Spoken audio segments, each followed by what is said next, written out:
This channel does not promote any violent, harmful, or illegal activities. All content provided by this channel is meant for an educational purpose only. তখন প্রণব বাবু সদ্য রাষ্ট্রপতি হয়েছেন, প্রণব মুখোপাধ্যায়। আমরা গেছি তার মিরিটির বাড়িতে, রাষ্ট্রপতি দুর্গাপুজো করবেন, কেমন আবহ হয় কভার করতে। গিয়ে দেখলাম যে যখন রাষ্ট্রপতি চণ্ডীপাঠ করছেন, রাষ্ট্রপতি প্রণব মুখোপাধ্যায়, তিনি একটা পর্দা টাঙিয়ে দিতে বললেন। তার আগেও কভার করেছি প্রণব বাবুর বাড়ির দুর্গাপুজো, কখনো তো এমন দেখিনি। আমরা জিজ্ঞেস করেছিলাম আপনি এটা কেন করলেন। তিনি বলেছিলেন যে আমি রাষ্ট্রপ্রধান হিসেবে যদি ব্যক্তিগত ধর্মাচরণ প্রচার করার সুযোগ দিই, তাহলে কারো মনে হতেই পারে যে আমি একটা ধর্মনিরপেক্ষ দেশে কোনো একটা নির্দিষ্ট জাতি বা কোনো গোষ্ঠী, তাদের দিকে একটু ঝোল টেনে কাজকর্ম করছি। এটা একেবারে আদর্শ পরিস্থিতি।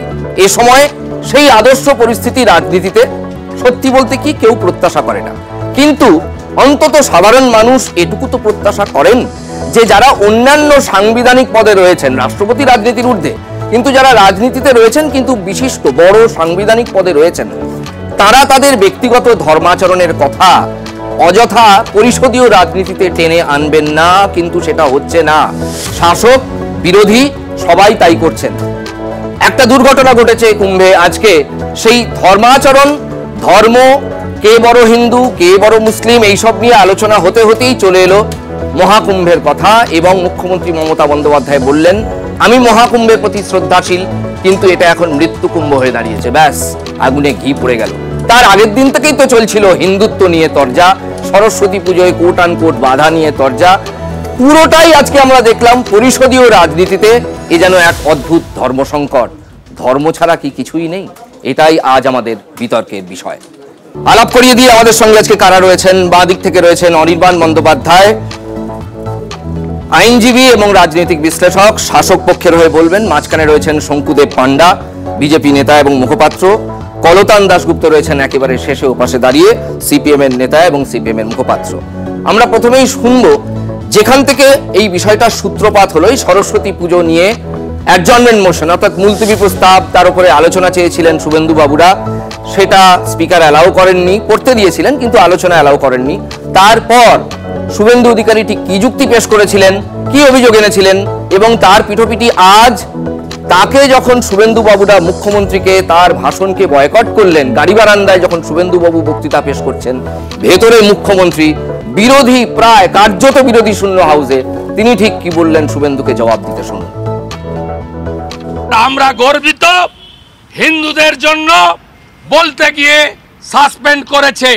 বাগদেবীর অপমান, তার বিরুদ্ধে প্রতিবাদ করতে গিয়ে বের করে দিয়েছে মুসলিমদের সরকার, মোল্লাদের সরকার, মমতার সরকার। শিক্ষা প্রতিষ্ঠানে সাবির আলী আল আমিন মন্ডলদের বাধা দানের জন্য আমাকে এবং আমার 3 সহকর্মীকে 1 মাস বিধানসভার বাইরে রেখেছে। ভিডিওতে কি বলছেন, এবং তার আগেও হিন্দু ধর্ম নিয়ে কথা বলতে গিয়েছিলেন বলে তাকে বহিষ্কার করা হয়েছে।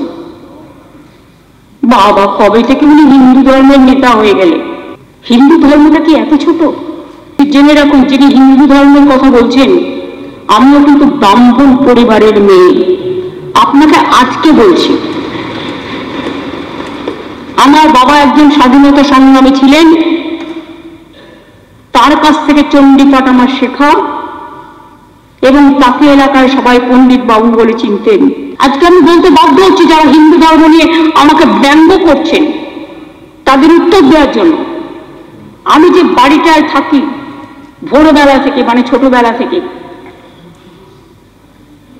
সেই বাড়িটায় মন্দির, একটা শিব মন্দির, সেই দেওয়ালে যেখানে আমি মাথা রেখে ঘুমাই। কাজে তোমাদের কারো কিছু করবার ক্ষমতা আমাকে নেই।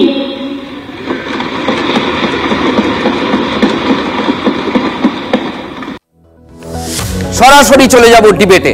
প্রথমেই চলে যাব অনির্বাণের কাছে। অনির্বাণ, সাধারণ মানুষ বিধানসভাকে পরিষেবার ক্ষেত্র, আইন তৈরির ক্ষেত্র বলে জানেন। সেখানে ডিসিশন ল মেকাররা বসেন, সেখানে আইন তৈরি হয়, নীতি নির্ধারকরা বসেন। সারাটা দিন যদি 2 ঘন্টার টপিক ডিসকাশন হয়ে থাকে, তার মধ্যে 1.5 ঘন্টা ধর্ম, বাকিগুলো সাধারণ মানুষ যাবেন কোথায়? ধর্ম তো খাওয়া যায় না, ধর্ম পড়াও যায় না। আপনি 50-এর দশক থেকে শুরু করে আজ অব্দি জীবনে কোনোদিন দেখেছেন যে কোনো বিধায়ক বা বিধায়ক দল, সেটা কোনো অপোজিশন হতে পারে, ওই পশ্চিম দেশে যেরকম বরযাত্রী যাওয়ার সময় মাথায় পাগড়ি পরে ঘুরে বেড়ায়, সেরকম পাগড়ি পরে যে বিধানসভায় তারা বসে বসে এইসব করছে? কার বিয়ে ছিল? পরিষ্কার জানতে চাইছি, কার বিয়ে ছিল যে তারা এরকম বরযাত্রী সেজে ওখানে দাঁড়িয়ে হনুমানের মতো লাফালাফি করছিলেন? শুভেন্দুবাবু যা যা বলছেন উনি নিজে জানেন। ওনার পেছনে দাঁড়িয়ে থাকা যে বিধায়করা রয়েছেন, কজন হ্যাঁ থামুন তো মশাই, কজন ওখানে দাঁড়িয়ে কাল বিজেপিতে থাকবেন উনি নিজে জানেন। উনি এইটা খুব ভালো করে বোঝেন যে তার পায়ের তলায় মাটি নেই। যে ভাষায় তিনি মুসলমানের সরকার, মোল্লাদের সরকার বলছেন, আজকে উনি আমাকে ভাষা শেখাচ্ছেন। একজন বিরোধী দলনেতা বিধানসভার বাইরে দাঁড়িয়ে যে ভাষায় সরকারকে আক্রমণ করছেন, আক্রমণ 100 বার করতে পারেন, ওই ভাষায় তিনি আক্রমণ করছেন। তিনি বড় করে হিন্দুদের নেতা হয়েছেন। বাংলার মানুষ হিন্দু মুসলমান এই বিভাজন করে ভোট দেয় নাকি?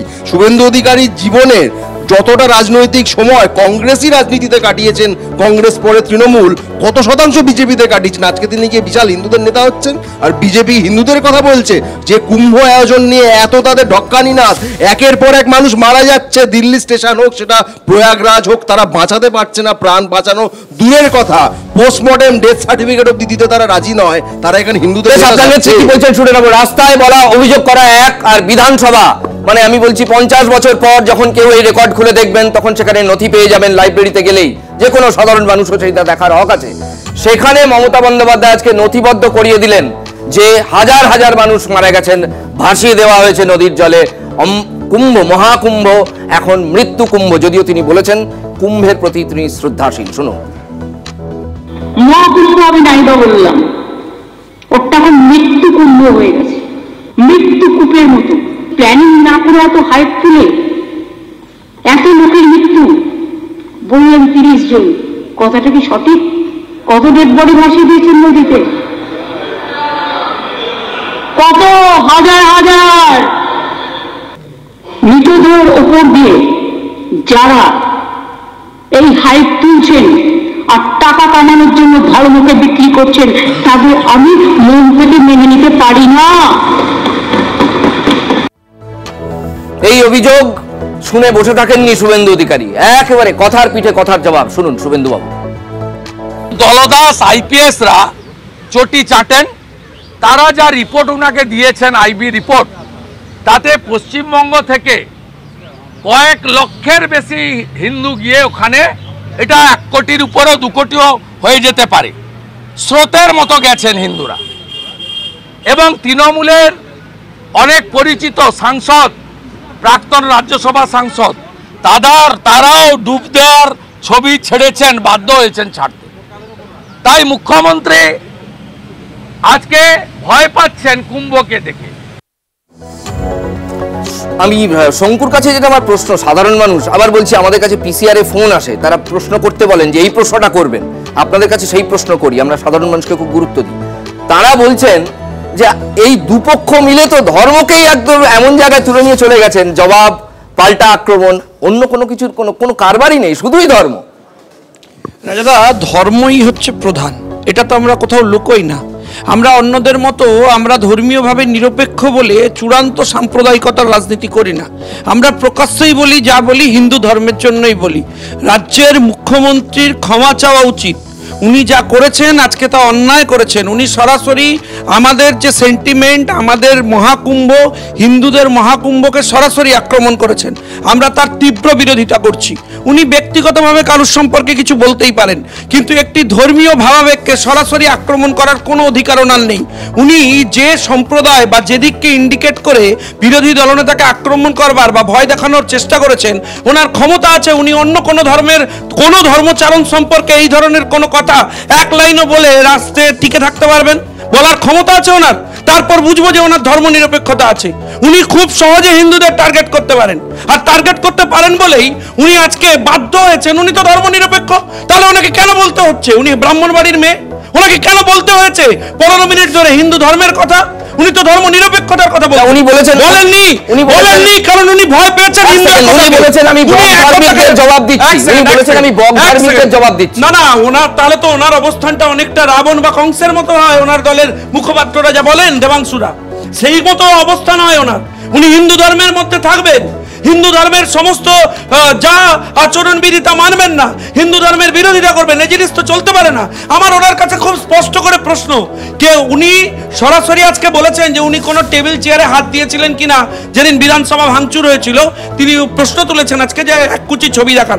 আমি ওনার কাছে জানতে চাই, উনি দাঁড়িয়েছিলেন, উনি দলের নেত্রী, উনি সংবিধানেতে দাঁড়িয়েছিলেন আর সবাই ভাঙলো, উনি দাঁড়িয়ে দেখছিলেন, উনি দাঁড়িয়ে দেখছিলেন যে বাংলা থেকে কেন ওনার এগেইনস্টে ব্যবস্থা হয়নি সেদিন?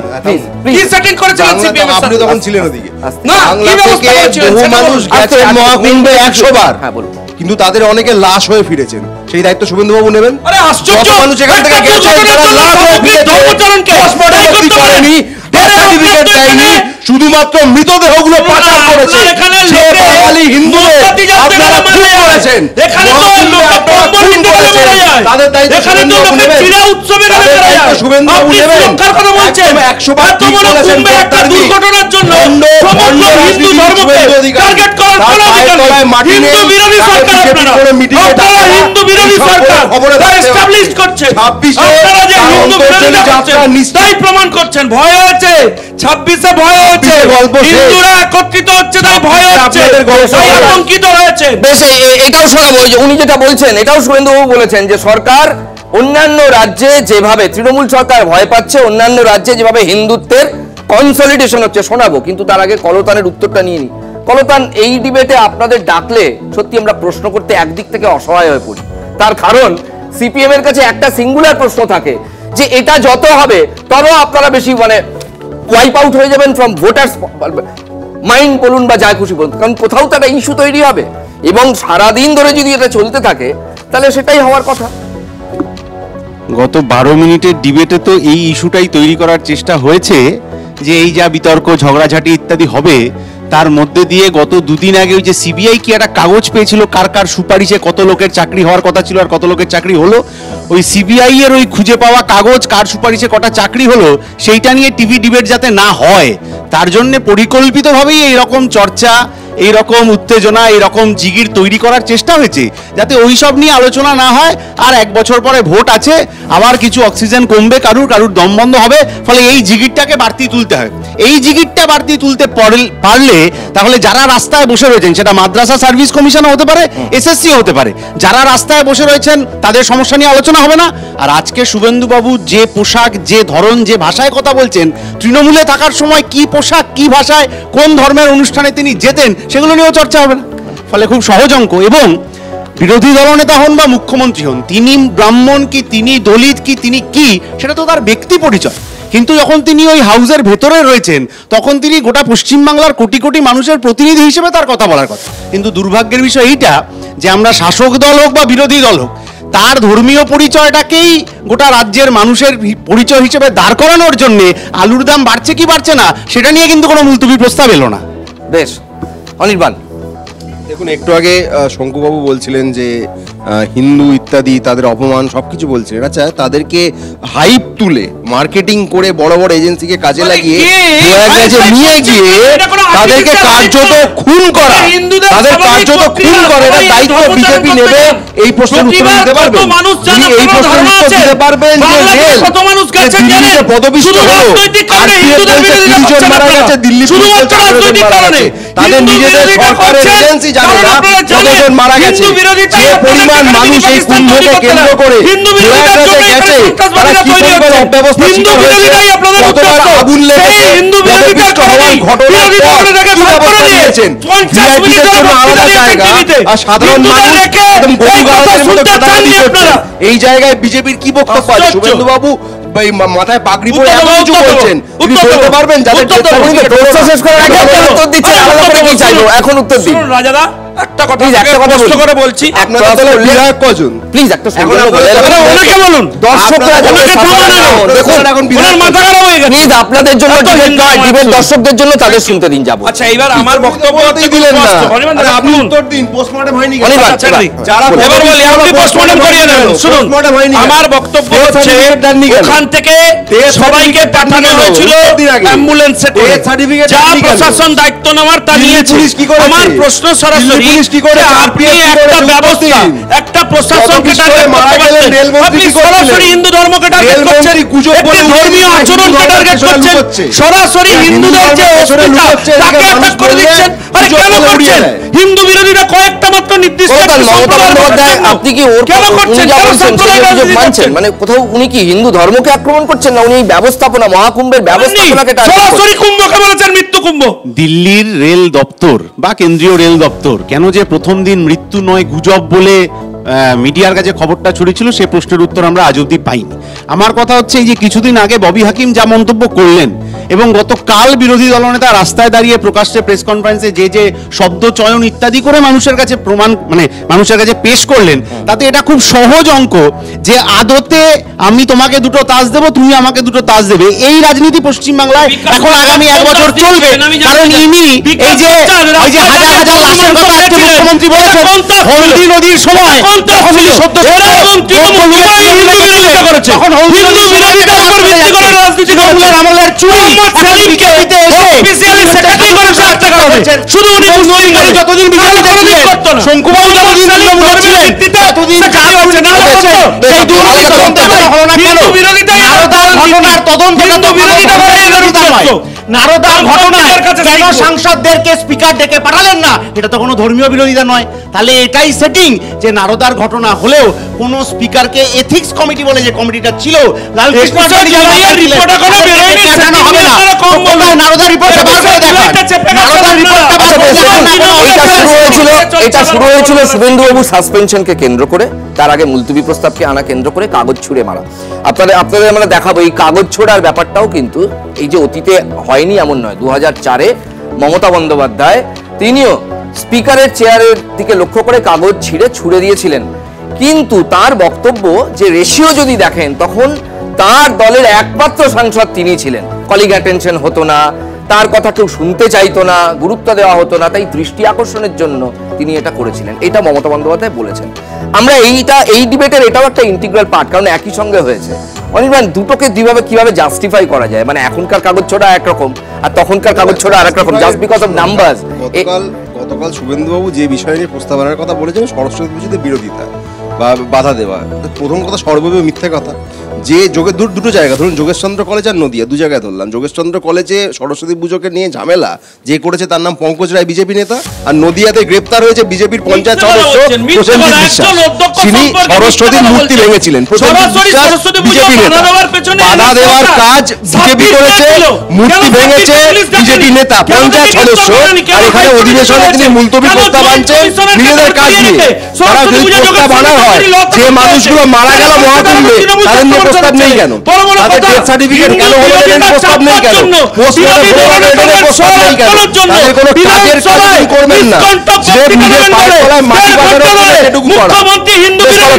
বেশ কথা কিন্তু বলছেন রাজ্য বিধানসভায় যারা ওখানে মারা গেলেন মহাকুম্ভে তাদের নিয়ে প্রস্তাব নেই কেন? পোস্টমর্টম হলো না, সেগুলো নিয়ে প্রস্তাব নেই কেন? তৃণমূল কি করলো? তৃণমূল করেনি কেন? তৃণমূল কি কনস্ট্রাকটিভ করেছে? মুখ্যমন্ত্রী এবং প্রাক্তন সাংসদ মমতা বন্দ্যোপাধ্যায় শুধু কাগজ ছুঁড়েছিলেন বললে অর্ধসত্য বলা হয়। একটা গোটা শাল রামবিলাস পাসওয়ানের দিকে উপহার স্বরূপ না কি স্বরূপ জানি না, সেটাও ছুড়ে দেওয়া হয়েছিল কোনো একটা বাজেটের সময় ইত্যাদি। ফলে মহাজনী মহাজন যে পথে করে গমন, সেই পথে যদি মুখ্যমন্ত্রীর আদরের এককালের যুবরাজ, এখন তো যুবরাজ বদলে গিয়েছে, আদরের যুবরাজ শুভেন্দুবাবু এখন কিছু করে থাকেন, সেটাকে তো মুখ্যমন্ত্রী অন্যভাবে ট্রিট করতে পারতেন। কিন্তু কথাটা হচ্ছে যে এই কাগজ ছোড়া হোক বা যে জিনিস হোক, সেই গোটা চর্চার মধ্যে দৈনন্দিন রুটি রুজির সমস্যা নিয়ে তৃণমূল বিজেপি আলোচনা করতে রাজি নয়। এটাই আপনি যদি মহাকুম্ভের সমস্যাও বলেন, সেখানে ধর্মীয় কোনো উৎসব পালন করতে হাজার হাজার মানুষ যাবেন, তাদের যাতায়াত ঠিক ঠিকঠাক করার জন্য যে ব্যবস্থা নেওয়ার কথা ছিল সেই ব্যবস্থা কেন নেওয়া হলো না, এই প্রশ্নটা তো আসলে কোনো ধর্মকে করা হচ্ছে না, প্রশ্নটা করা হচ্ছে সরকারকে। আচ্ছা, যাদের 130 কোটি মানুষ ভোট দিয়ে জিতিয়েছে, যাদের 130 কোটি মানুষ ভোট দিয়ে জিতিয়েছে, তখন আপনি কি তৃণমূলে ছিলেন না বিজেপিতে ছিলেন? আরেকটা, তখন কি তৃণমূলে থাকাকালীন যে নারদাটা করেছিল এটার কি হলো?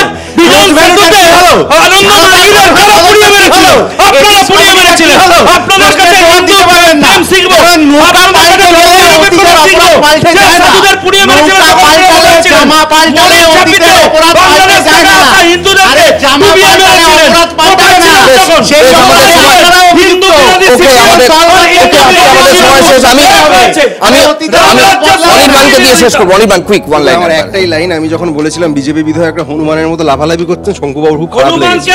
হনুমানকে তোমরা ভগবান মনে করেন, হনুমানকে ভগবান মনে করেন। এই কারণেই বলছি যে মমতা বন্দ্যোপাধ্যায় এদের বক ধার্মিক, এই কারণেই বলেছি। আজকে বিতর্কের সময় শেষ।